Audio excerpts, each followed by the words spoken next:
शहरात विविध ठिकाणी लोकप्रतिनिधी, राजकीय नेते तसेच महापुरुषांचे फोटो लावून रस्ते, पदपथ आणि मोकळ्या जागांवर अतिक्रमण केल्याचे प्रकार वाढत असल्याचे चित्र दिसत आहे। त्यामुळे वाहतूक आणि नागरिकांच्या हालचालींना अडथळा निर्माण होत असून त्यावर महापालिका कारवाई करणार का असा प्रश्न सोलापूरकर उपस्थित करू लागले आहे। शहरातील मुख्य रस्ते, चौक, पदपथ तसेच सार्वजनिक जागांवर मोठमोठे बॅनर, कमानी, कटआउट आणि शेड उभारून काही ठिकाणी अतिक्रमण करण्यात आले आहे।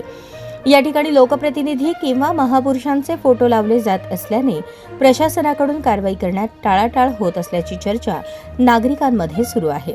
विशेष म्हणजे काही ठिकाणी हे अतिक्रमण अनेक महिन्यांपासून कायम आहे। त्यामुळे पदपथांवरून चालणाऱ्या नागरिकांना रस्त्यावर उतरावे लागत आहे। परिणामी अपघाताचा धोका वाढत असल्याचीही तक्रार नागरिकांनी व्यक्त केली। नागरिकांचे म्हणणे आहे की महापुरुषांविषयी सर्वांनाच आदर आहे, मात्र त्यांच्या नावाखाली सार्वजनिक जागांवर अतिक्रमण करणे योग्य नाही।